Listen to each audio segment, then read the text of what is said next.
The very first year that we did this, these people were walking by us, so we were around on the other corner, and they'd stumble out after having had some drinks and having a good time.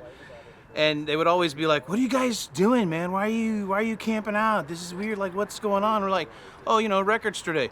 Records? People still buy those? Yeah, they do. Oh, so which one are you looking for?"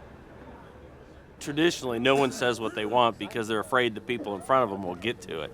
Strawberry shortcake. Yeah. What are you here for? Weezer. And she only likes the colorful album, so basically anything Portugal the Man. Record Store Day is my busiest day of the year. It's bigger than my Christmas. It's bigger than my Black Friday. It's all of those days rolled together. We're going to see more people in one day than we normally see in 2 months' time. Hey, can you guys hear me? We have 3 stations. So the first station is A through G. The second station is halfway through the G's through P. The third is P to Z. And soundtracks are under the name of the movie. I know you're really all here for The Crow, and it's under C. So it's one title per customer, but as many titles as you want.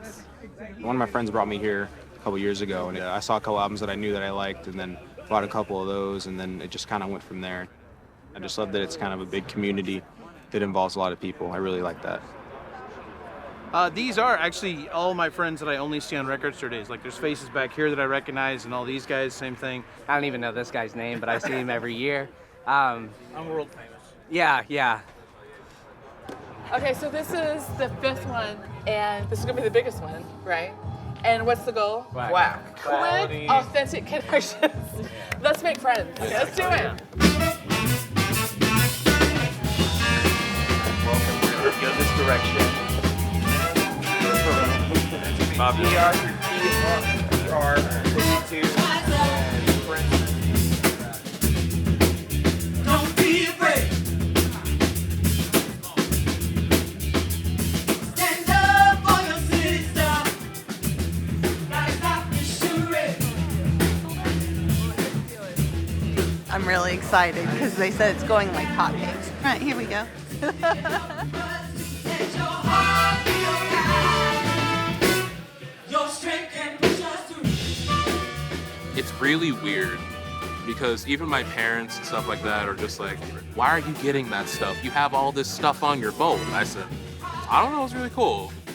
We are a record family, absolutely. A very musical household. I like this one because it has Minnie Mouse on it. It reminds me of when I was little. Like waking up in the morning, hearing like a little scratch, and then some soulful music playing. And so it kind of takes me back to that vibe. Pretty good whole thing. It was a good record store day today. I got Fleetwood Mac, Soccer Mommy, and Courtney Barnett. We got a Gorillaz album, Courtney Barnett, and Weezer record she was after. This was a used record. I've seen these guys 5 or 6 times. Roxy Music, Sublime. There's another Tangerine Dream. And then the one I really wanted. Together we can find a better way.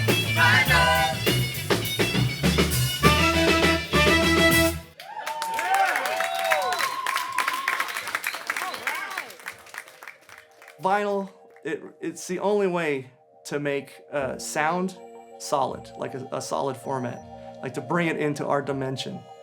Otherwise, it's just invisible vibrations in the air. Breaking the seal, like opening the record for the first time and putting it on your turntable for the first time and dropping the needle on the record. I love opening the Jethro Tull stand-up gatefold, which has the pop-up. That always makes me smile. I really like that you can display a vinyl record. I like looking at the art. I like being able to touch it and hug it and hold it if I want to. You have this physical, rather substantial thing you're holding.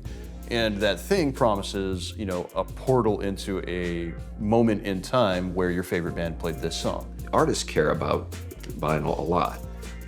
Many artists will say that that's the most important format with which I present my art.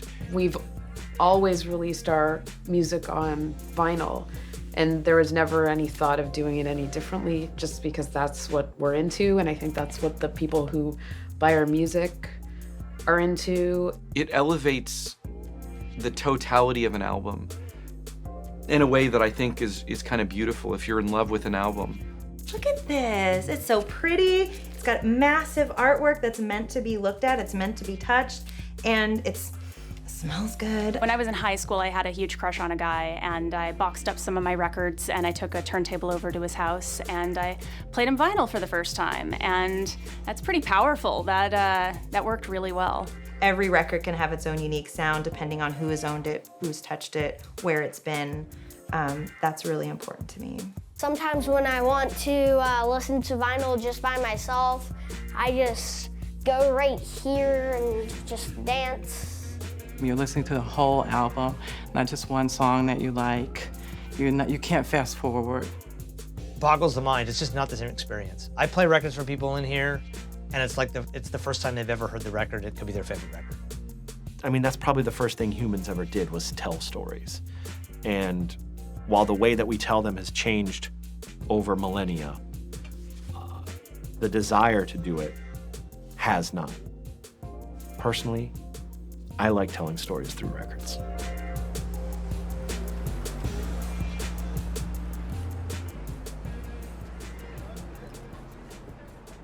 Before I met you, when I was living in Indianapolis, I got my first record player on my own. It was pretty cheap, but I got it because I was just at a point in my life where I was like, I want to do what I want to do. And I think I would like records. And I think that I would like certain things that I think I've been avoiding because I didn't want to be seen a certain way or looking like I was trying to hop onto some trend, especially a white people trend. Like, I'm sorry. Like, it's not that there's anything wrong with being white. It's just that I'm not trying to be a black person that hops onto white people's trends. That's how you end up, you know, being a black white supremacist, which I'm not. So, a lot of these are new. Like this Mavis Staples is new. Kelly just got that, Only for the Lonely. My husband loves soul music, but please understand that when he talks about loving soul music, he's really talking about the music of like a middle-aged black divorcee in the late 90s. Like that's what he's listening to. We were both in the English department and we were writers. I think I kind of knew that Kelly was into older music after that because when we went on our first date and we went four-wheeling on our first date. He took me four-wheeling in the mud. And she didn't know it was a date. I didn't know it was a date. That is true.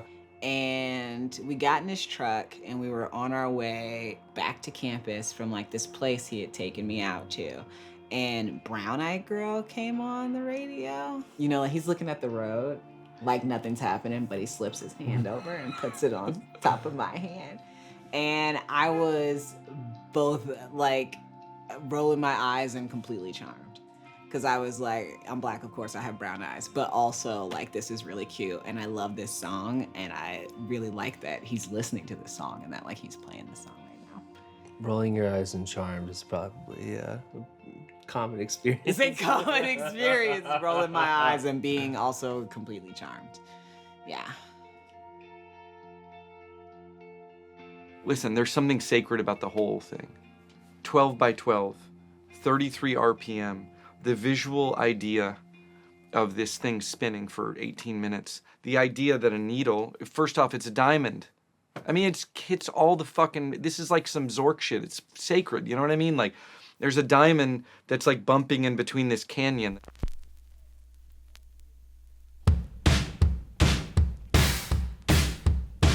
It's such a horrifyingly complex point of consternation to even think about a stupid little, stylus moving through this groove. I mean, I'm learning new things every day, and I've been doing this for 18 years. It's actually happened that someone's walked in before, and because I'm getting to the point where I'm old enough now, and they're young enough now, so that someone walks in and says, "Oh, albums have music on them." You're like, "This is a music format? Wow." And he spent the entire time staring at the needle, touching the groove, and watching it move, and looking at the speakers, and going back and forth like it was some kind of alchemy. This is like 100 years old. How is this possible? It's magical. It's mind-blowing how the fuck it works.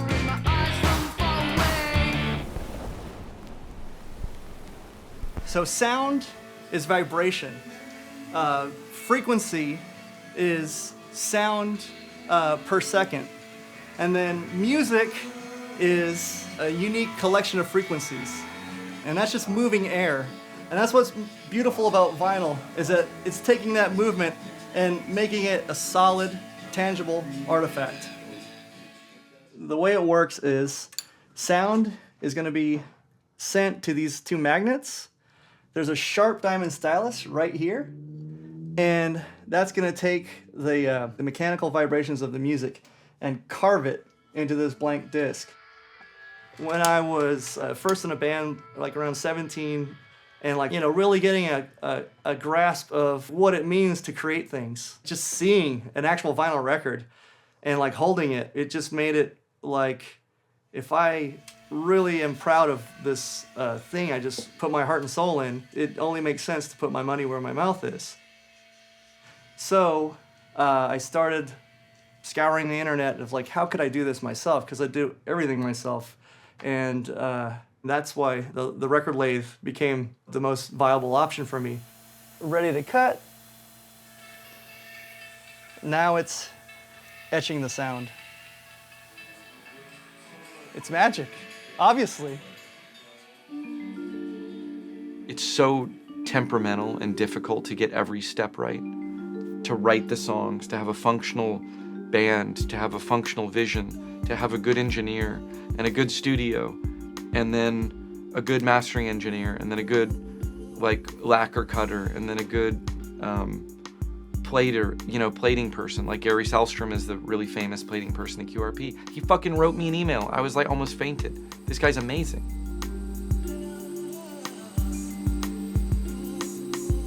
Unlike compact discs, you're not opening a door and pushing a button to start a series of events on a computer.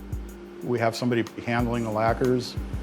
We make a duplicate of that through a series of cleaning and sensitizing steps, silver it, put that in the plating tank, make a master.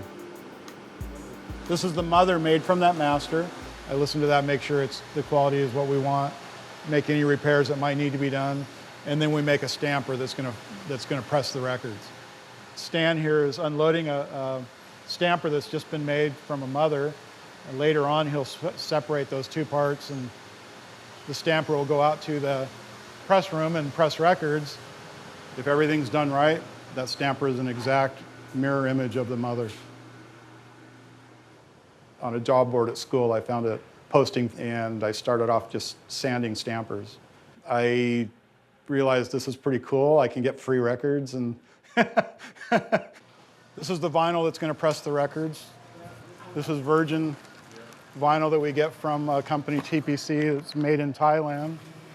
The vinyl is heated up in stages, makes a puck. That puck will be moved in onto the center pin of the press, and that's going to compress into the biscuit.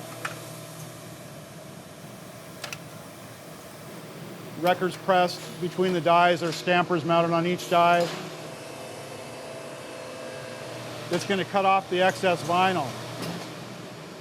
And it comes out the front end. This is where they're allowed to cool, and everything's hand inspected. Two people in our QC department, one will be looking at the records and the other will be listening, identifying any potential problems. This is where we do all the listening. This is Jamie. He can look at defects, and he's checking centering.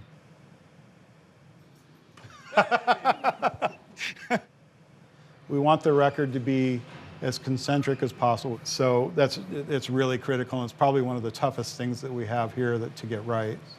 And other than that, he's listening to it to make sure it's free of any non-fill ticks, pops, stains, scratches, things like that. I feel guilty sometimes because I get really stressed out about making records. And one of my best friends said there's no such thing as a vinyl emergency. And I try to remember that, but it's amazing how stressed out you can get.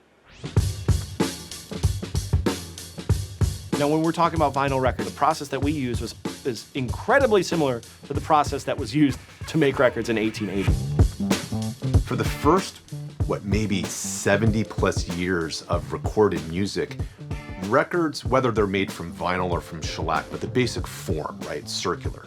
I mean, that was pretty much the only format that existed. Every record is made with the same care, and to the same high-fidelity standards.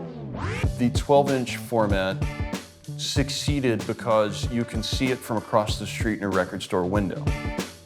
When you talk about the LP era, what you're talking about is consumer culture welcoming in large groups of people who previously were not affluent enough to be targeted. It was very affordable, it sounded great, and you could have a sort of relatively cheap experience of urban affluence across all these demographic lines. When people were moving to the suburbs, often the records and the record players were part of the culture that they were able to bring into their house. Records are a piece of art. You are going on a ride on the diamond tip as it plunges down through a canyon of sound where music is made. It's probably really not until the 1970s that things like cassettes and then 8-tracks, and then of course by the 1980s, the coming of the CD now provide competition for vinyl. Philips announced the next best thing to live music, compact disc. They were smaller. In theory, they sounded better. Pure sound played by laser. Digital is arguably a more perfect format. It has consistency, it potentially has a lower noise floor, a greater dynamic range. I think the record industry in some way was saying, you don't want your records anymore to the general public. You have to have CDs. Record sales begin to fall off a cliff. I mean, the high point, the zenith is around probably Thriller, right? Around 1983. And then everything begins to precipitously drop off from that point.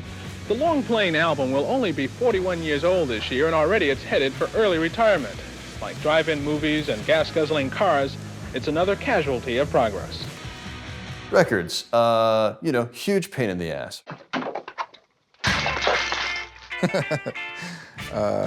It's heavy. My back is probably not in the best shape it could be because of vinyl records. Every time I've moved, I've amassed more records than the previous time I moved. So every time it's more and more of a pain in the ass. No, you tear my shit! Drives me nuts how easy it is to damage. How easy it is to warp, how easy it is to skip, how easy it is to break the spine, how easy it is as a cat owner to have a shelf full of records get wrecked in one fell swoop. No. Too late. I had it in crates, and whenever it would get warm, I would move them from room to room because I was like, if they warp, I'm done. Vinyl wasn't perceived to have much value in 1990. People would bring in all their records, and on top of the pile would be their turntable. It's like, here you go. So we used to go to different cities across the East, and we would basically stand in a hotel room buying records for 10 days straight, box them all up, and ship them to California. It was a formula that worked right off the bat. But there was this just glut of vinyl that had been dumped. Stores just full of records. You could be buying these records that are worth so much now for, $5 or less. Condition was always, iffy, but that was a especially good time to find records.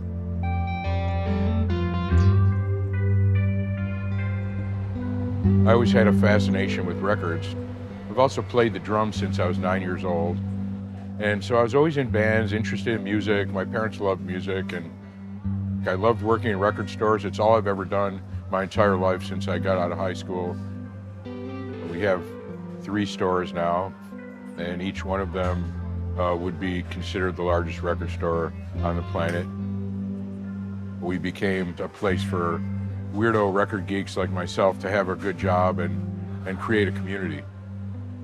It's a perfect job for me. I get to sleep in late, I get to wear my hair long, and just be myself.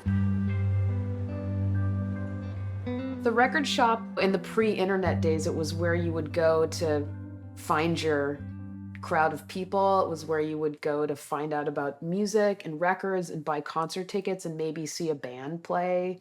That's just where anyone who was interested in all that kind of stuff was hanging out. Going to a record store was part of my life. It was something I always did. I never imagined I wouldn't be doing that.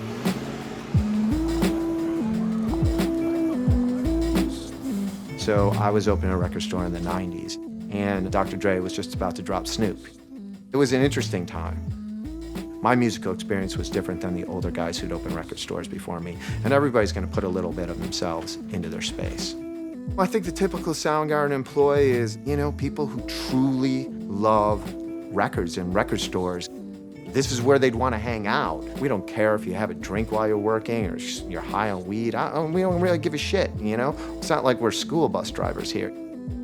It's a community of people who are very similar to their customers.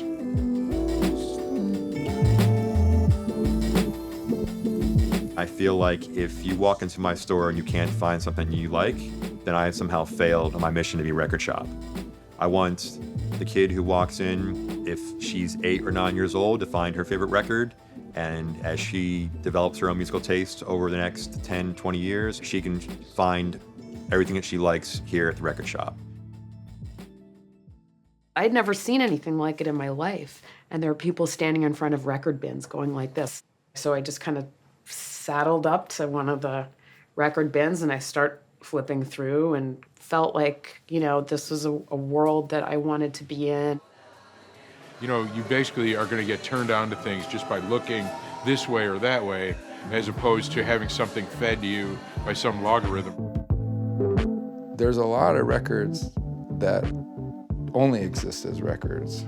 So going into like a dusty record store, digging under the shelves into the other crates, and it's almost like being an archaeologist and digging out stuff. I love digging in the crates. Unfortunately, I always wear a really nice shirt when I should be wearing a really grungy shirt to go dig in the crates. I think fun is really the bottom line to it all. It's fun to go to stores, you bump into somebody you know, you see what they're buying. I go up the block here to Record City, maybe pop into my bar up there, Westbury Inn, have a beer. Yeah, after a beer, I definitely get more records. My strategy is to just be comfortable and touch all the records in the store. I'm a terrible browser. I'm like, anything could be in there. He's like, anything could be in there. And often anything is. For people who like to collect records, the thrill of what might be behind the door of that little shop, you know, I've never been stunned to find an MP3. Finding something that the day before you didn't even previously know existed. Like finding a South African pressing of the first Stooges album. To most people, that's going to seem entirely inconsequential. Like, oh, is it different music? Oh, no, it's the same master that was used at the Columbia Pittman pressing plant in the United States. Oh, is it a different cover? No, it's the same picture. Well, what's different about it? Like, well, they used a slightly different back cover orientation, and the center label is different. That's it? Yeah, that's it. That's the highlight of a month. That is really, really exciting. Who are the most passionate weirdos? They're passionate weirdos, is who they are. And by the way, I subscribe to that. You know, I'm a member of the tribe.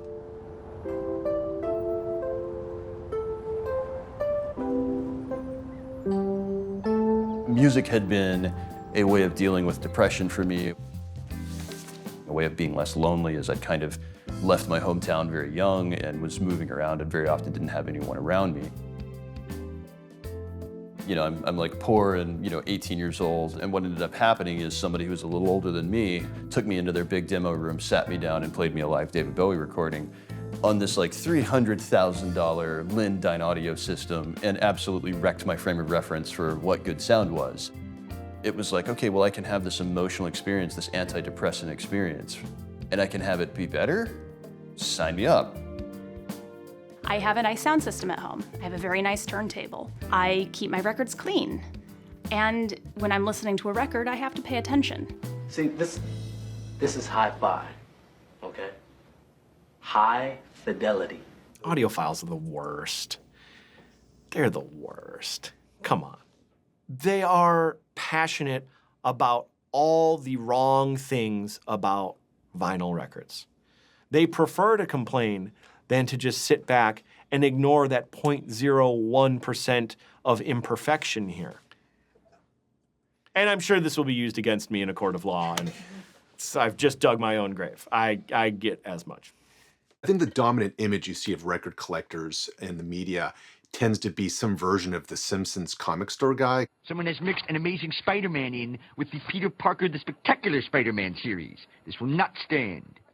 I'm not saying that's completely false because I've met people that certainly fit that profile, but I think over the years, I've met a very, very diverse array of people who are into records. You don't necessarily see that reflected, though, in the depictions that we have of record collectors. Nah, that one's not so great. This is the one I'd recommend.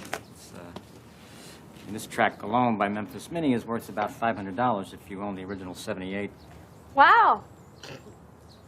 It always has been kind of a boys' club kind of thing historically.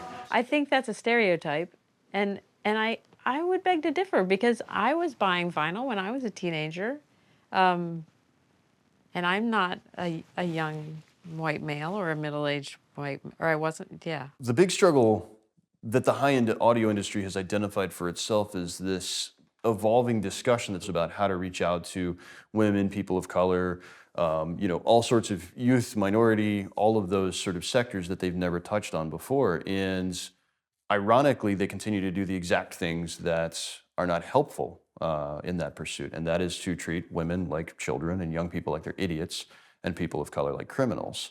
If you want to change things, you have to just do it. The fact that then I thought that vinyl belonged in a certain sense to that certain kind of white man was definitely encouraged by the images. Whenever anybody was talking about vinyl. You guys are snobs.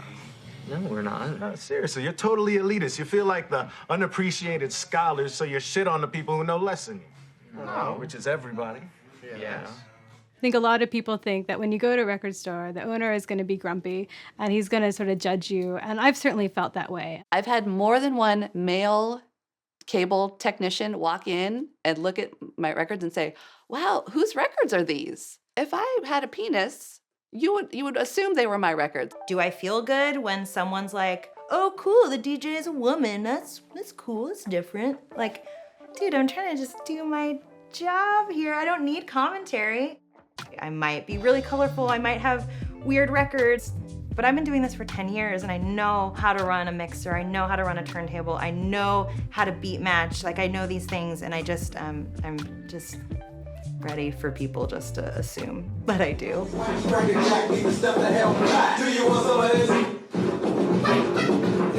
During the low point of vinyl sales, the one community I think that still held onto it was really DJs.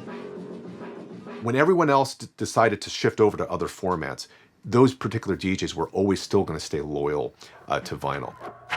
The DJs, they demanded it. If the labels weren't going to do it, there were bootlegs coming out, and I think they were kind of forced into keeping it going through like the 90s.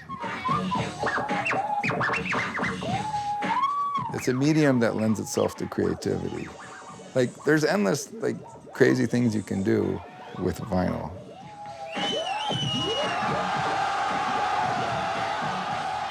The DJs, we have hip hop, we have punk, but in between there was a layer of kids that were influenced by hip hop, but wanted to do something new, placing samples together to make beats. In the 2000s, digital DJing, and in particular, vinyl emulation systems or digital vinyl systems like Serato, when these began to come online, a lot more DJs were happy to embrace that. Control signals come in all different colors, whether they be vinyl and sizes. They also come in CD form, or you could put the file on a USB stick. So much to my surprise, these people who had been DJs since the 1980s begin to just liquidate their entire collections. We've seen a decrease definitely in hip hop 12 inches and dance 12 inches over the years. But I think that DJs now don't spin vinyl as much. I had a tour in Japan a while back, and the promoter was like, hey, are you gonna bring vinyl? And I said, well, if I do, are they paying more? Because I have more baggage fees and stuff like that.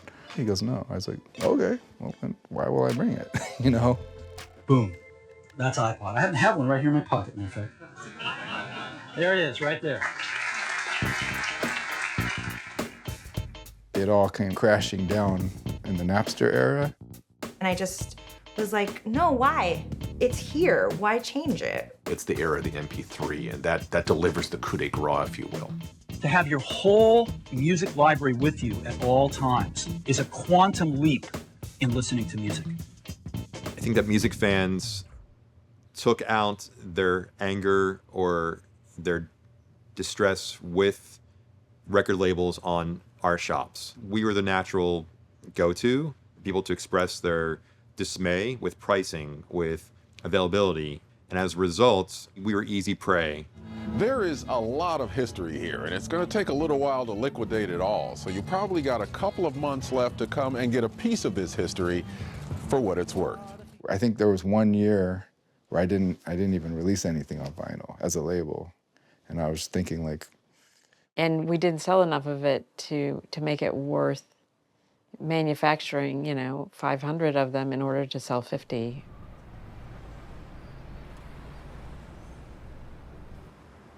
A lot of record pressing plants went out of business.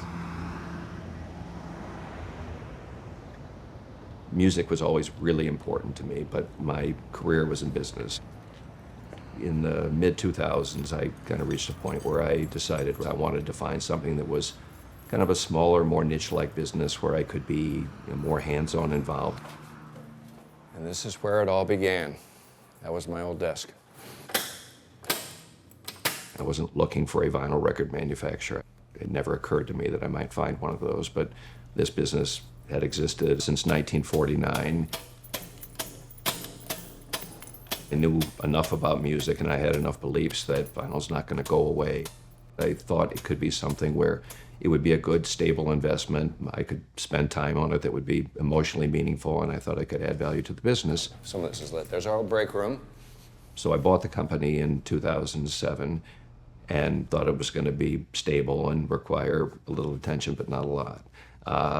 This is the Motown suite. This is where the Motown artists would celebrate their new record releases. And they needed a place to come because they couldn't get space in the segregated South back in the 60s. And everything is completely intact. And I'm sure if these walls could talk, there'd be some great stories. A large part of what the company did when I bought it was they made 12-inch single records for DJs, promotional records. That's how the major labels would support a new artist. Scattered throughout here, we had 3 press rooms. We had 7 presses in this little room, 6 presses going down there, and another 8 presses going back there. And we shoved an awful lot in this small little building. Shortly after I bought the company, the labels decided to discontinue that practice of producing 12-inch single records. That had a devastating impact, and this small, stable business that I thought I had bought suddenly became a very challenged business. There was nothing that said it's going to come back, and it got worse before it got better.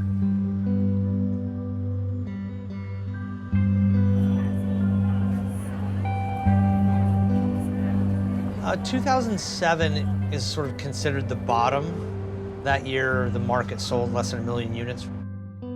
I think my wife and I were married. We were getting ready to move for the 3rd or 4th time, as you are when you're young and just married. And it was like, I don't have the space. I don't want to, I'm done. I got rid of all my records.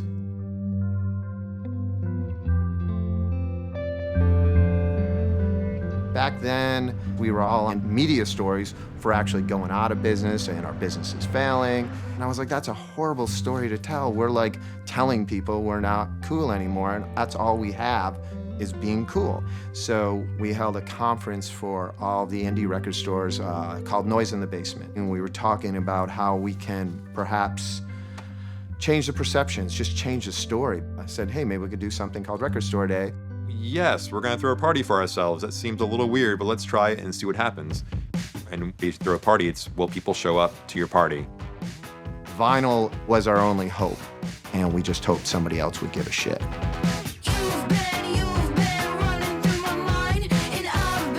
We can get artists to contribute some tracks, some 7 inches, some things that are only exclusive to us. The idea is they're limited. What format lends itself to that vinyl. Check this out. This is Chuck D for Record Store Day. It was like all the biggies. Metallica was our first Record Store Day ambassadors. From there, it just continued to grow. Of course, I'm no stranger to the title ambassador. I now have the power to command you to attend Record Store Day. I'm kind of blown away about what it is now.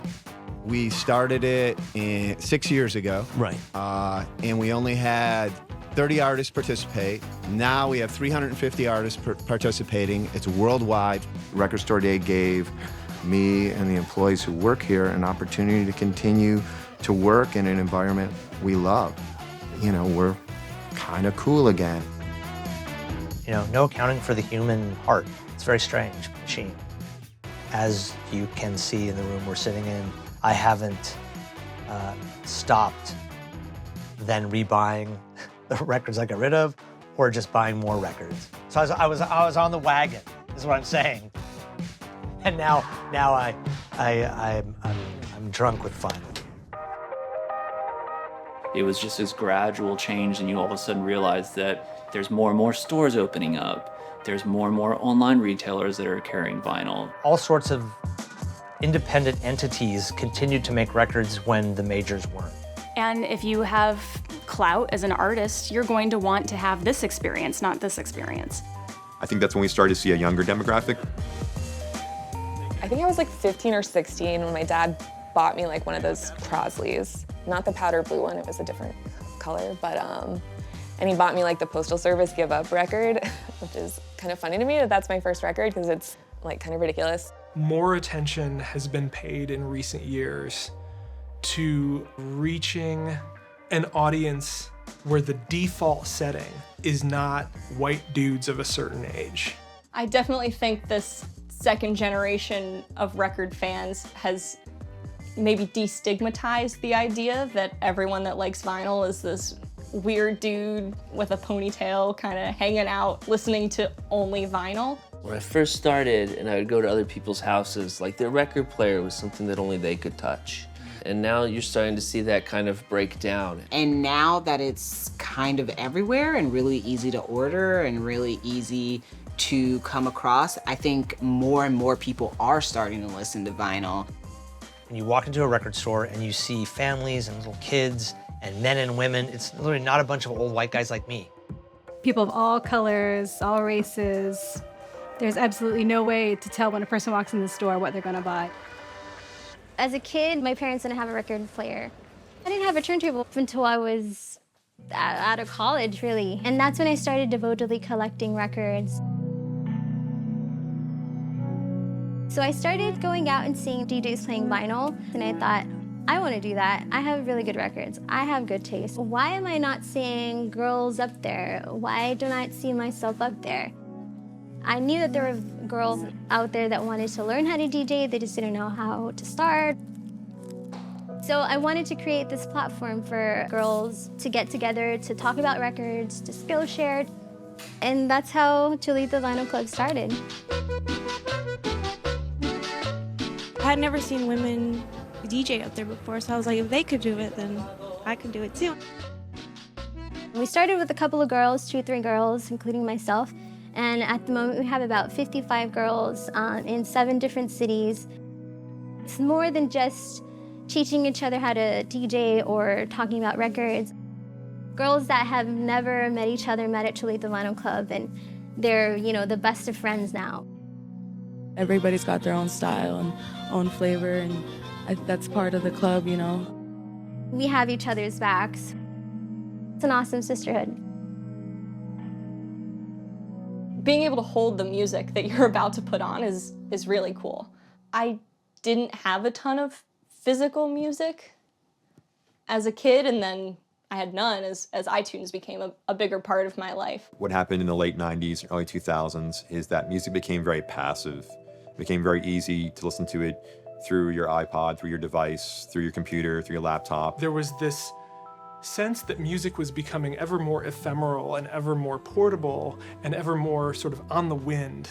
But at the same time, there were people who, I think in reaction to that, were also interested in having music that they could hold in their hands. I like the ritual of putting a record on and sitting down. I definitely like having the physical album in front of me, putting it on the turntable, and really having that experience of doing nothing else but listening to that record. And then having to kind of pay attention and go back 20 minutes later and flip the side. There are people who are drawn to the inconvenience.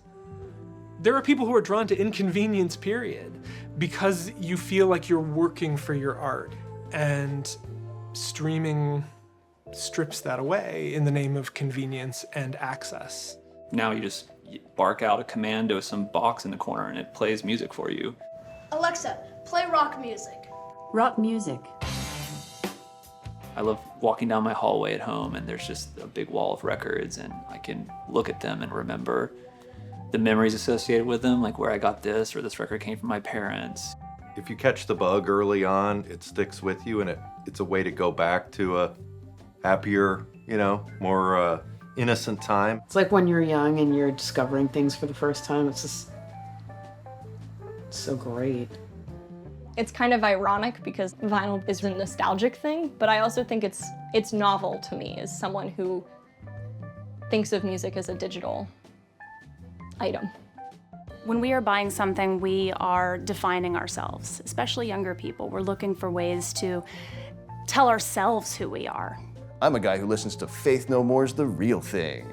And if you're that guy, every time you open your record cabinet and you see The Real Thing, it's like that's the reflection of the person that you most idealize in yourself. And you get to take that out and have this, sacred event with it. And at the end of the day, you're listening to Faith No More's The Real Thing. You're just going about it the long way.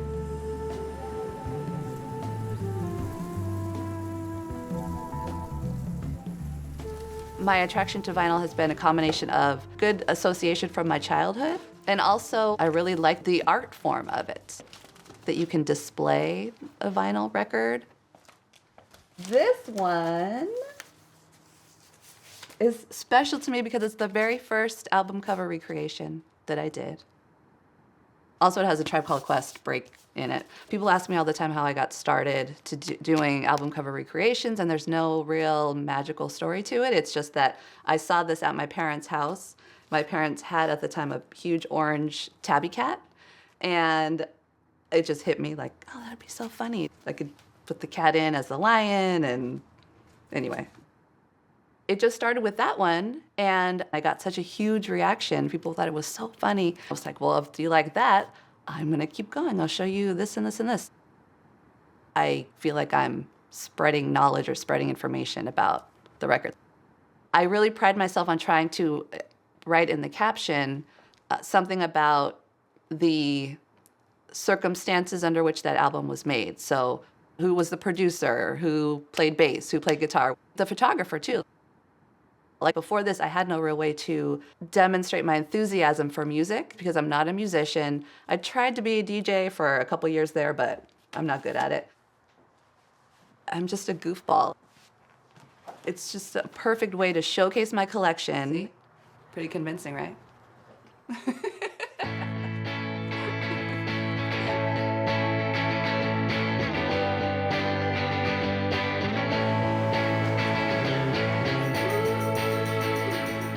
We never really stopped doing vinyl record jackets. Did it come close to going away? It did. And then we saw it coming back probably, I would say about 12 years ago, and it's just slowly grown. One of the things I think that has done that is people started making them a little bit more special. Direct-to-board jackets, old-style jackets, 12-inch, 10-inch, 7-inch, box sets, and lots of specialty items as well. What we're kind of known for is we do old-style jackets. And what the old-style jackets are is they're printed on paper, which is a little bit nicer to print on, and then they're mounted to a gatefold blank. They automatically get glue put on the back side of them, and then these blanks are hand-mounted onto the sheet. And the front actually gets turned over to the back side. Once that's done, you now have the front, what we call the cover, and the liner side of the gatefold. And then now this is what we call the inside spread. So this is our smaller press. This is a 29-inch Heidelberg, 6-color with a coater. It prints around 8,000 sheets an hour. Things are looking really good in our industry. Not only is there more work to be done, there's more really high-quality packaging to be done. This is a flat sheet now, but when we die cut, fold and glue, this will be a gatefold jacket. I think people started making them special to get people to buy vinyl instead of downloading. Before it was like a single record jacket, 4-color process single record jacket, but now there's just so many special coatings and foil stamping and embossing and scented or textured coatings. Just whatever you could think up, we'll make it on a jacket. Customers will come to us with an idea, and 90% of the time, we'll make it happen no matter what it is. Anytime you look at the mass introduction of a format, and it's always been this way, as it gets more and more accepted, then you start to say, okay, well, how can we squeeze more profit out of these things we're selling? So in the last throes of the 90s and the 2000s, the packaging gets pulled back, the record gets pulled back. It's a wonder any of them survived any length of time out in the wild because they were so thin and the jackets were so light. But eventually, people have the great idea, like QRP, well, let's do this, but let's really do it. Let's make sure that the temperature of the biscuit is just right. Let's make sure the labels are always dead center. Let's make sure that we have remastered the hell out of this album. And that's where I think the maturity happened. The average audiophile who would come into our stereo shop was not asking for a music server or a CD player anymore. They were asking for a turntable. The records are 180 gram, they're beautiful. The whole outlay of the jacket is gorgeous. It is a full sensory experience that is incredibly rewarding. We always start with the vinyl package, and then the CD design will be based off of that.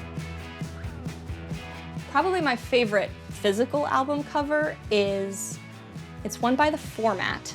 It's called Dog Problems. And as you open the album, like different sections of dogs kind of pop out. Probably one of the bigger things that we're known for is nice deluxe packaging. And you sit there and you read the liner notes, you look at all the great photos, and you kind of follow along the story of the music with the story in the book. The more special you can make the vinyl, the more likely it is that people are gonna buy it. You wanna do limited special packaging or colored vinyl, don't tell anybody. But colored vinyl doesn't sound as good. We try to anticipate, is there a novelty aspect that makes sense to bring into this? There's these little tricks and these little sneaks that you learn about, and so you can have the groove on the record start on the inside and play outward. Liquid filled records and split color records, a lot of things that we have done, we've done together with the artist. Perhaps the strangest of all those requests, and one that we were willing to manufacture the components but actually not complete the assembly, was a blood-filled record for Wayne Coyne of the Flaming Lips. In elementary school, we used to do these balloon launches where everyone in the school got a helium balloon, and attached to it was a postcard with your name on it, and you let them go. I remember some turning up in New Hampshire, New England area. Like, wow, that's hundreds of miles. That's so insane. So how can we do that with records? So it's with great excitement that we release Jack White's Freedom at 21 on a flexi disc, only available via helium balloon launch. And we got hundreds upon hundreds of helium balloons, and we just let them go. Hope you can find one. And they start showing up in people's yards. People start putting them on eBay. People are paying $4,000 for a flexi disc. That to us was really, really cool.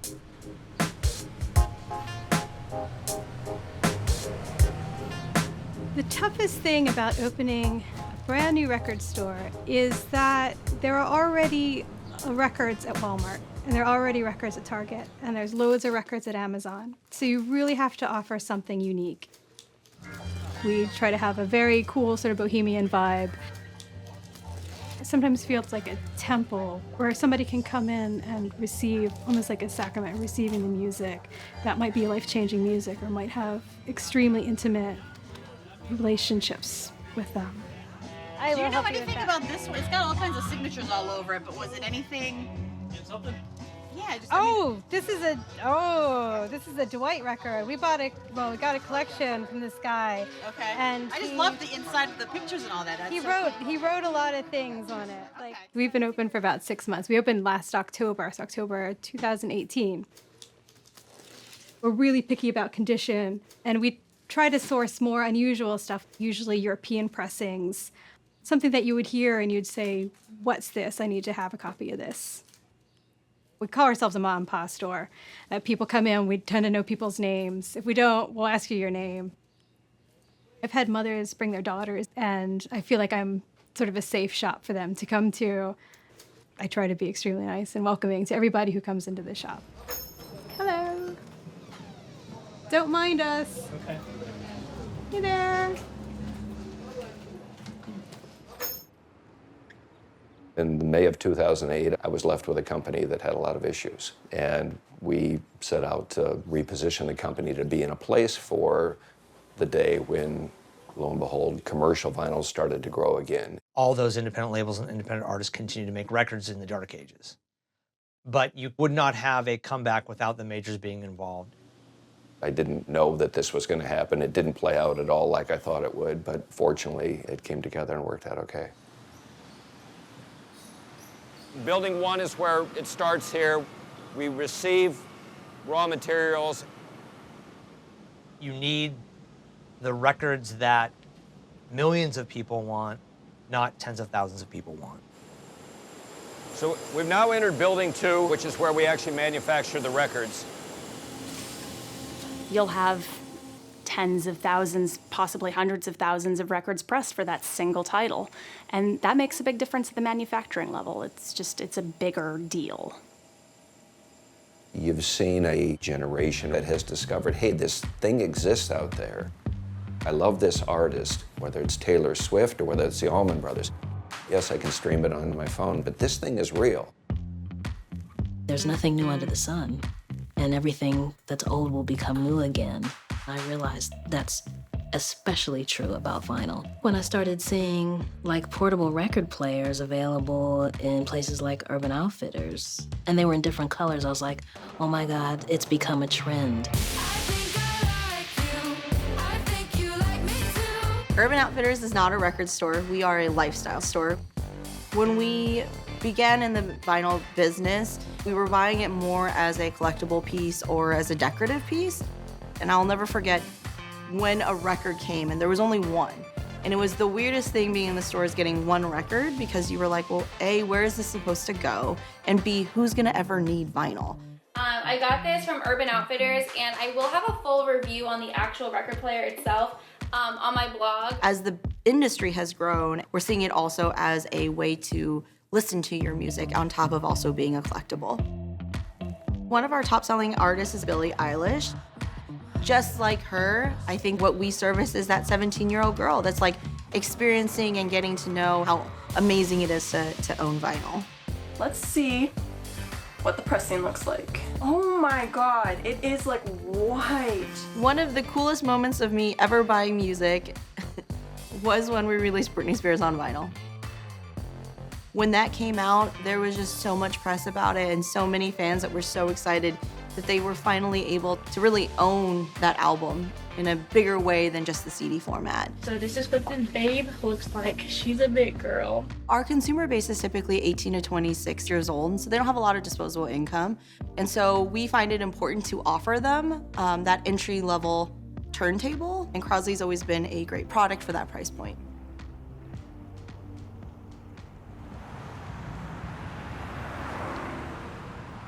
Crosley's provided more turntables than anyone else has in the last 10 years. When we first started, we were mainly servicing people who grew up with vinyl and they just wanted to experience it again. We started selling Target in 2006, 2007, Urban Outfitters. Then we decided to expand outside of just retro and make it more fashion-based. It introduced a whole new generation to vinyl. And a large percentage of these new listeners are female. I was really debating getting the blue or the pink, but the blue in the end matched my room better.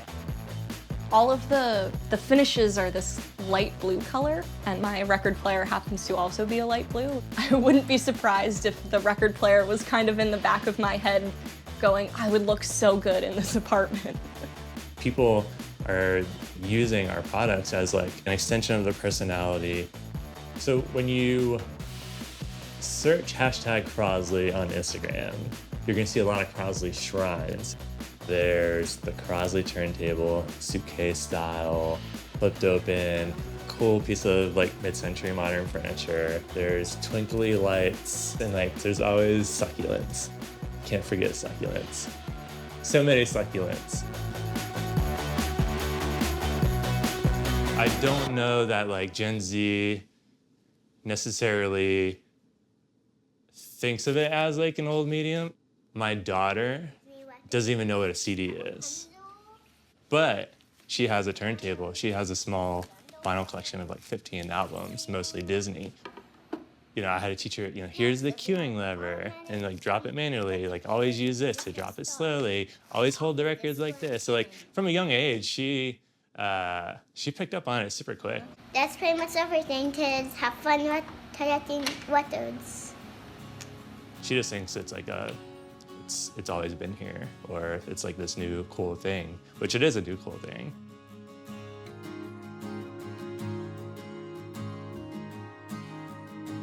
Vinyl can really help you with parenting in that being able to talk about music, hear music, and tell a story about an album or a period of time, it gives you really nice inroads. And I think when you're physically connecting, when you're touching something, it forges more connection for you because you pause and you're talking to each other and you're listening to each other in a different way. Sunday vinyl is a family tradition. So I get up in the morning and I play whatever the week has been. And then at dinner time, I play a few records that are gonna take us into our next week.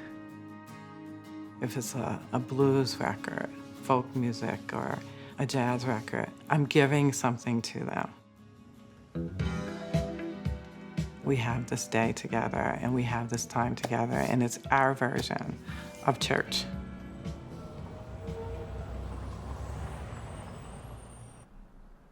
My dad and I, we collect records together, and it's kind of like a father-son activity that we do. I think on this side is like opera. Maybe I think over here is like jazz and maybe some early stuff like 50s, like early 60s. And then in the middle, it's all this rock because we love rock. It's a good thing to discover like things that I didn't really live but other people lived. Vinyl's still around, but like typewriters aren't around anymore. Dialing phones where you dial stuff, those kind of died out. Like regular dancing, like ballroom dancing, like that really died out. This is usually where we put our new stuff. Like when we go to a record store or swap, we put the things here. David Bowie. Sometimes I'm in the middle of school and like everybody's singing this new pop song and I'm like, gosh, I feel old. Most of the time I'm like, this is the right kind of music.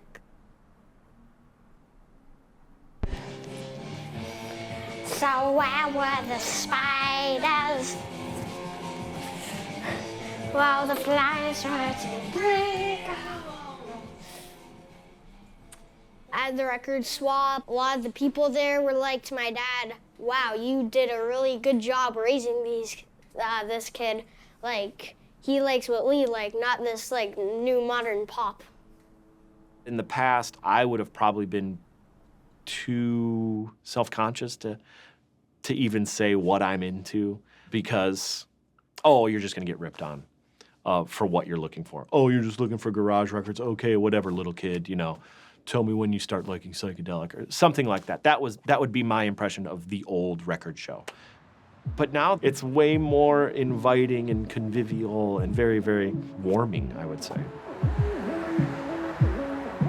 There are still people who are exclusive about it, but they had to realize at some point it was either you be inclusive or you don't have anyone to sell to.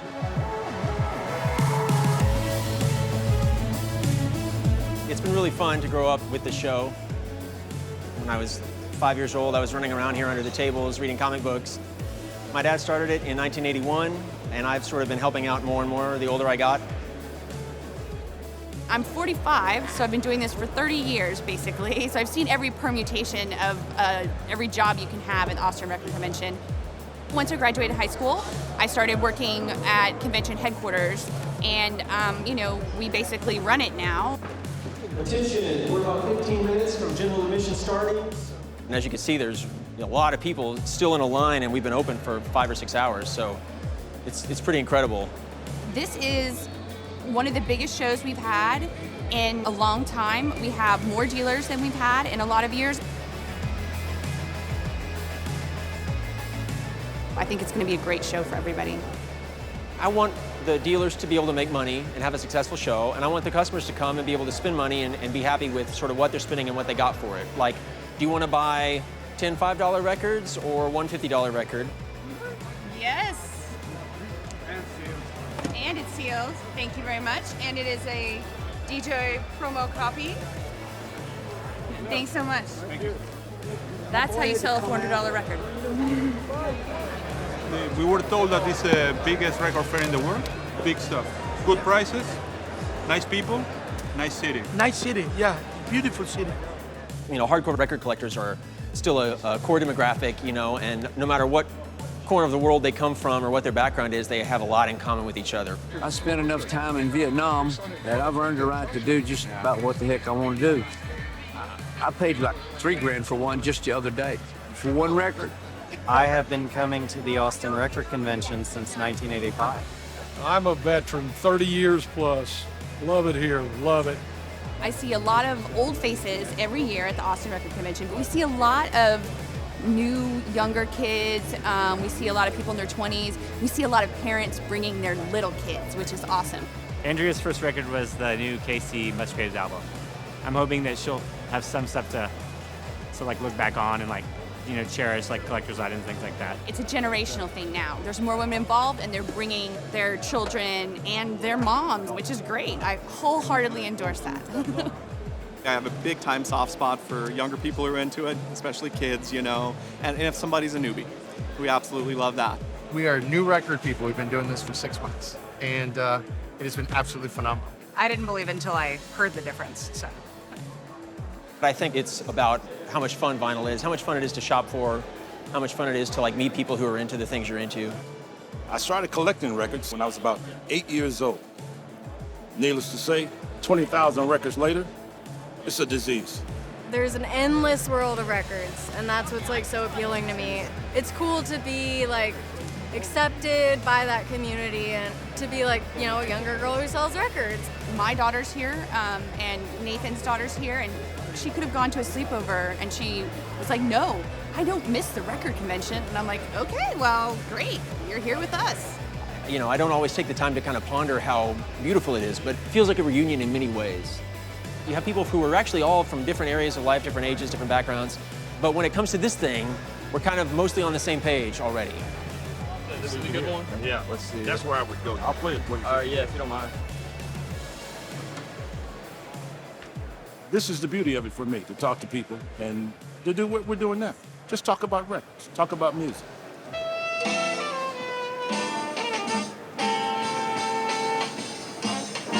a few minutes. It's like wine. You get the bouquet, you sip, you listen.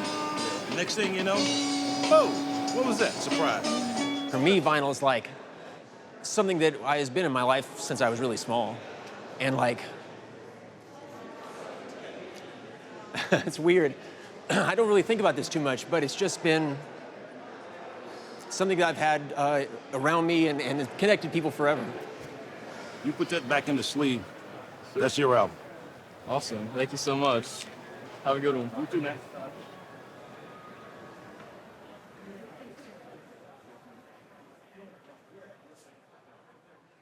I am worried that the music industry, the people at the big labels, are going to make a huge mistake again. The same way they did with CDs. They've got kids excited about it, and you go to buy a reissue record that 10 years ago was $11 or $12. It's now $30 to buy a new copy of a Beatle record or whatever. Now, when I'm a college student, I have more expenses than just coffee on the weekends. If it gets up to the $30 price point, I definitely think more about it. I do try to budget with each paycheck. I always go over budget, but I have good intentions. What you have to look at is, by selling this piece of music, is the artist being compensated correctly? Are we actually making the margin that we need as a company to keep all of our lights on and keep the people employed? And is there enough margin left over for a record store or a retailer of any sort to be able to derive the margin they need? As long as you're accounting for those three things, what you price it at is appropriate. There's so many costs that go into these things because it is sort of a bespoke artisan type thing that I think people might get angry about something, or why is it so expensive? And you know, it's because it costs a lot of money to make things this way. People take for granted that you must have paid nothing and you're charging too much for things. And that's just sort of a general view that a lot of customers have. When you put in foil stamping and individual numbering, and it's 180 gram vinyl, and you actually did full analog mastering, like all of these things add cost into every single record that you make. And the margins have to stay the same. That means all the pricing has to go up. In 1977, a $10 record would be $35 today. We are not charging more for records now. But are the majors the horrible, evil people? Yeah, sure. Yeah, we're terrible and mean. You make me feel like. As more and more people started making vinyl again, including the major labels, you know, reissuing Beatles records, our timelines had to get way longer. When it comes to, you know, a punk band in Berkeley that's trying to get their 7-inch out, and they're, you know, a year out of being able to do that because you have like 1 million, you know, Lego movie LPs that are like, whatever, no shade. Everything is awesome. But whatever. There's always going to be a backlog at the plants that make the best records that take the longest time to make. A lot of times I'll get in conversations with people about, well, can you make this faster? I was like, well, no, because then you're outside the space-time continuum. It's like, this is a physics. It's like it takes a certain number of seconds to make a record.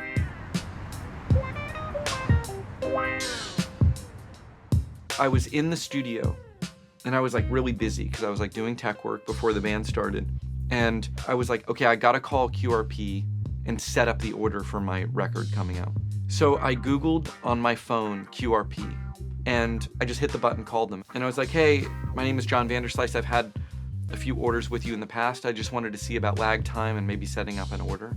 And so they were like, okay, let me put you on hold. So they put me on hold. They came back and they said, yeah, we see a few orders for you. Well, do you see my quantity for the last record, Dagger Beach? I think it was 2,000. Hold on, let me put you on hold. I was like, man, they don't seem to know anything about vinyl production. I'm asking them basic questions about like, scheduling and minimums and who does the plating and et cetera. Then I was like, okay, I'm gonna call you back. It just got confusing. And then I hung up, and maybe a minute later, someone called me and it was a different person. And it was a guy who sounded like kind of car salesman-y, scammy. And he's like, hey, so I just wanted to clear up. So did you want to place an order? And I was like, who is this? They were like, you just called us. And I was like, why are you calling me? He's like, well, I was listening into the phone call. No shit. And that's when it hit me. I was like, oh my God. I looked at my phone. I was calling a scam company and they were pretending to be QRP. They knew what I was doing. They were lying to me and saying that they saw my orders. It was fucking crazy. It was amazing. This is in vinyl production. Think about this. Most of these motherfuckers don't even own a turntable. So scammers everywhere. This is like so typical. The record boom definitely has messed up at some points the quality. For example, like off-center, meaning that the grooves, instead of the record needle playing and just kind of tracking like this, it goes woo, woo. You know. You know, a lot of people, I guess, really aren't playing them or opening them, or they're not that picky. I despise buying a brand new record, putting it on the turntable, and having it be warped, defective or otherwise made in a way that is not up to standards that I would expect. I'm not suggesting that somehow we're immune from that problem, but that's the thing that most upsets me. Sometimes even all the people that do the best work have problems. It's hard to make a record. It's a manual process, and it relies on a lot of technology that's 100 years old or more.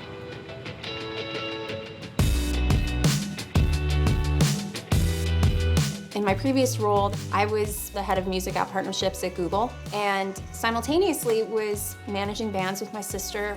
And one of the things I was seeing in my role as a band manager was how many young fans were asking for vinyl at the merch tables.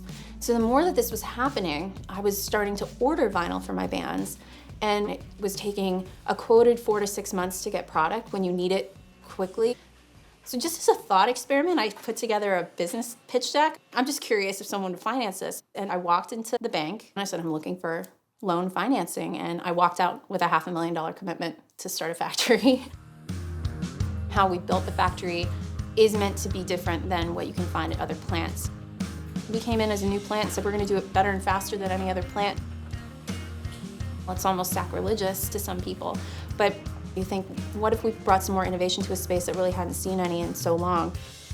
You know, it's plastic, it's not great for the environment. And what I asked my team to do with me is to say, hey, these are the inefficiencies we're seeing. How can we employ, a different way of thinking that's not, oh, that's the way it's always been done? What it's resulted in is our records come off so clean. I've heard from other pressing plants that they'll throw up to 30% of records away. We're down to, on a good day, 0.5%.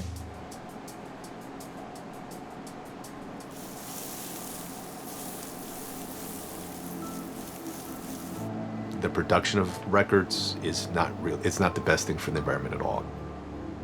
I think on the flip side, we're simply not producing vinyl in the same amounts that we used to. So whatever the environmental impact would have been a generation ago, we are now at a fraction of that. Vinyl is recyclable. You can recycle it and put it into future pressings. That is great. So this is our vinyl recycling room. When you manufacture a record, you have excess vinyl. We regrind that and can use that, mixing it with virgin in subsequent generations of records. We have devoted quite a bit of time to our energy systems to allow us to recapture and recycle what would be essentially exhaust to be more efficient and less wasteful. It's, as someone who is concerned about the environment and tries to take strides to be not a litter bug, to recycle, to buy less plastic, to do stuff like that. Here's a wall of stuff that's going to take 40,000 years to degrade. We all like to think that these are going to be very important to generations after generations. This Shangri-La's record, somebody's going to want this in 2075, right? The idea that records can last 70 years is fucking crazy. I mean, that's crazy. My goal is to make a record that sounds good enough that someone will listen to it for 20 years. I have records that I've had since I was, 13. Do I have most other things that I've had since I was 13? No. Lots of things I would happily not have. I'll turn off a lot more lights. I'll take way shorter showers. I'll take way fewer showers to keep my records. You deal with these questions, and the best thing to do is put a record on really loud and just try to drown those thoughts out.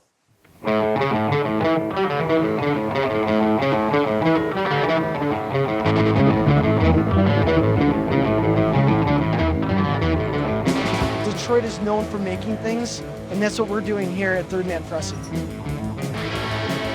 A vinyl record pressing plant where people can come in the front door, look at vinyl, but then go in the back and see records being made only really helps, the music industry and Detroit really connect. Part of the design and the vision from Jack was the heavy, bulky, ugly machinery that just kind of sits there has all been put behind walls, soundproofed, and just visually eliminated to have create an uncluttered look. This is kind of a whole different approach to making a product. So what Sam is doing is operating 2 machines right now. She's kind of working in tandem here. In an 8-hour shift, she can get anywhere from 1,100 to 1,300 records. Our first year, we were around 250,000 pieces. The second year, around 700. And this year, we're gonna probably come in at 1 million plus. Behind us is the board that has what is on press. We are here to press for everybody. It's very important that, we support local bands, even though their orders may be smaller, but it's extremely important that they're able to take, 7-inch records or even a 12-inch to their shows. We do recycle as much of the product as possible and grind it all down, and then you can make more records from it. Definitely don't want any of it going in a landfill. My hope is that kids that visit here, dive in and they tell their friends about it, and then they go and visit their local record stores. A lot of times we get people in on tours who have not experienced what vinyl sounds like. It can be an eye or, let's say, ear-opening experience for them to be able to experience that for the first time. A record will give you goosebumps. If it's a good pressing, good quality, the sound of it can really do something to you physically. Do I think vinyl sounds better? Better than what? People are like, oh yeah, vinyl just sounds better. But they don't say it sounds better than. In comparison to streaming, comparison to 8-tracks, comparison to tapes. I think the whole analog sound is more pleasing to the ear. There's something natural about like a needle vibrating in a groove and creating the sound versus the zeros and ones and everything. If all you've ever done is listen to streaming through AirPods, you're not going to have a frame of reference to understand, like, wow, that's your favorite record? Ooh, let's play your favorite record for you on a record player. Like, obviously it sounds better than listening to something on your laptop speakers, because your laptop speakers probably sound like shit. But does it sound better than listening to a CD in the car? I just don't get that warmth like that out of CD that I get out of vinyl. I mean, they're better than tapes, but are they better than the digital streaming? The idea that a mass-produced cassette sounds worse than like a bullshit record is actually so offensive to me, because cassettes are hella cheap to make and they can sound better than shitty records. I find it worth pushing back on. The way everything sounds varies depending on a lot of different variables. How you're standing in relation to the speakers, what's on the walls, what's on the floor. How well it was recorded, how well it was mastered. Honestly, it depends on the music. I would never really think to listen to the new Ariana Grande on vinyl. The idea that analog is a superior format to digital, or that digital is superior to analog, is basically horseshit. If it doesn't actually sound better, I could really give a shit. Because I like to touch them and hold them and flip them and look at them and go through the liner notes and... Sliding it out of the sleeve and getting out of the plastic and putting it in the MoFi sleeve and then putting it on the deck. Lifting up the tone arm and putting it on and like trying to put it right on. That experience is far and above scrolling through your playlist on your phone. Does it sound great because that was a time in my life that it brings me back to? Or does it really sound that good? I don't necessarily think the vinyl sounds better. I think it sounds better for me. There are a lot of different ways that I could listen to a song. I keep listening to them on vinyl because of how it feels, not just how it sounds. But to each their own. This is the burning question in my life, because now you can get free service, you can get streaming service. The reason vinyl sales increases and streaming popularity kind of coincide is because streaming allows discovery. You literally can sample everything that is out there and then make your buying decisions based on that sampling. If I really enjoy a band and I listen to their whole albums on streaming services, I will definitely make a point to buy the record, because I do feel passionately enough about them that I want to support them in some other way. Because you can get the music elsewhere, but you can't get the liner notes. You can't get the photo booklet. You gotta have it. This is a different experience that is weirdly complete harmony with streaming and also the complete opposite of streaming. I think it's cool to be able to access so much different music and listen to such a diverse kind of array of sounds, but I don't know, I really like the sequencing of a record. I kind of go back and forth. You know, if I'm on the subway, I'm obviously going to listen to the Spotify version. But if I'm settled in my house for the night, I would probably reach for the vinyl. I just moved to the place where we're here right now, and we live on top of a mountain here, and there's 2 switchbacks that make it so you can only have a certain size moving truck. I had to take out all of the records myself, and we had to be out of the house that we were in on moving day. And, it's about 13,000 records, So what you're talking about is boxes and boxes of dead weight. Every box that I was moving, I was coming face to face with my, habitual collecting demons in a way that no psychologist could have ever helped me out with. And I vowed to myself that, it was time to stop. So I have this whole thing now where if I get a record, I've got to get rid of 3. You want your collection to be easily accessible. You want every record you pull out to something that brings you total joy.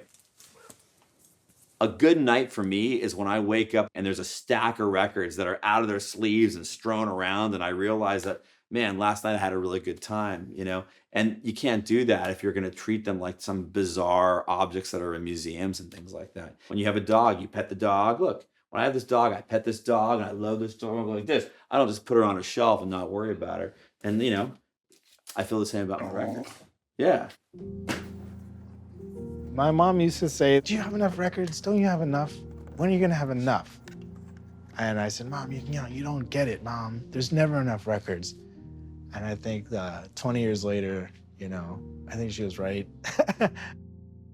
We use these IKEA shelves that fit records perfectly. Every record collector knows them. A 5x5 of those, 25 cubes altogether. That's the ideal amount of records, right?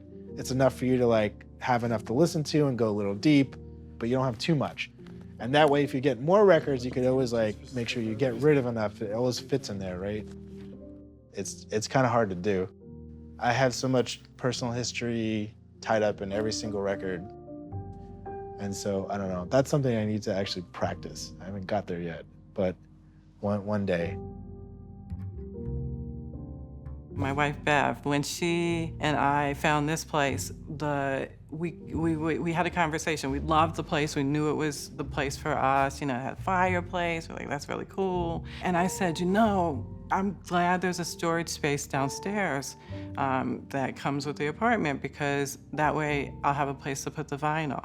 And she's like, we would never buy a place unless you could have your vinyl out. You're not gonna put the vinyl in storage. And so it was that just made, she's good peeps. When my future wife first came to my place and she saw what was probably at least 4,000 to 5,000, 6,000, 7,000 records all packed in this place, she was like, wow. But, the cool thing was when we finally got a place, she was like, oh, see this wall right here? So you could put all your records right here. And I was like, man, I really lucked out. When you really love music, but you can't go buy the music you love and own it, learning how to perform it well is sort of the replacement for it. My siblings and I, it was never just oh, come listen to this song and let's talk about it. Let's talk about why we like this song and, what we're hearing in the song. It was no, I'm Beyonce, you're Michelle, you're Kelly, let's go. You know what I mean? And all the words to the song and all the moves to the song. I grew up with music being mostly in the idea of performance. So I need to be able to have my space to do my performance and enjoy my music. But those big performances have really been beneficial to me too, because it's kind of brought back this sense of play. It's not just another thing that I know, it's a thing I'm experiencing. Mm-hmm. That's in the teaching each other thing. He taught me how to be curious enough about music to not just think about how it makes me feel, but also think about where it came from and what's the history of this sound. But I get him to play. She taught me how to dance again. She was like Kevin Bacon. I was like that whole town. basically.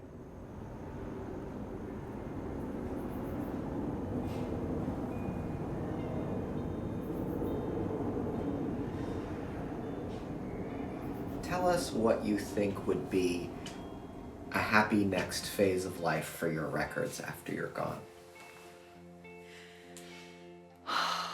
I'm not gonna cry, Kevin.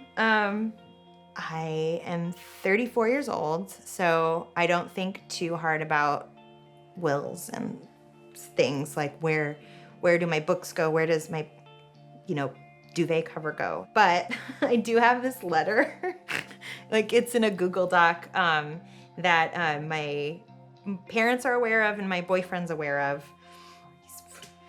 of. So in the letter it says to my parents that just when I pass, let my boyfriend decide where my records go, because I trust that he'll make sure that they're not going to Goodwill, they're not going to a place where they won't be touched or enjoyed.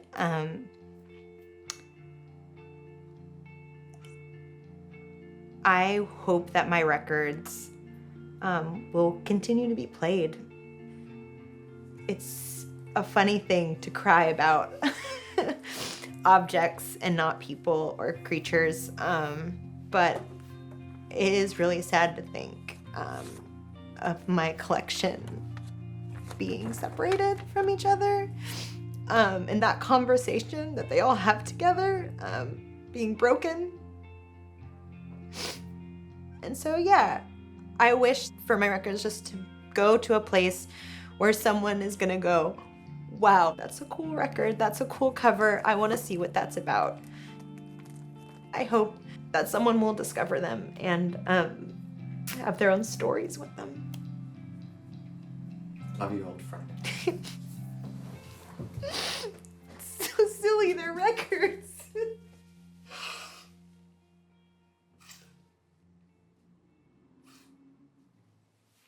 It's so silly. No, I'd say the same thing. I'm kidding. I just know one who gets to ask the questions. You and I have this in common, that we love vinyl. Were it not for music, we wouldn't be having this conversation, right? And so I really feel that it is something that can be passed on. Don't be intimidated. And don't let the music snobs or collectors make you feel like this isn't approachable, because it is. Even if it's, best of the 80s. Go on and get that best of the 80s. That might change your life. I think we're seeing this pendulum swing back towards analog because we're gathering around together in a much more human way. And one of the things that I hope we learn from vinyl's resurgence is this want for human connection. I want to share the things I love with people who will love them. That's really all that matters to me.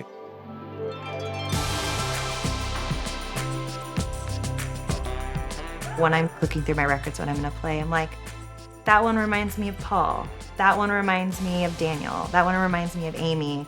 I have so many stories of friends because we have similar records.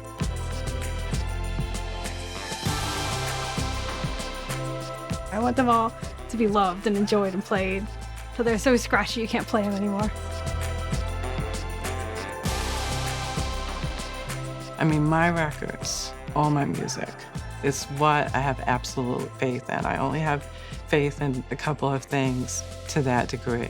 Music is one of them. Love is the other.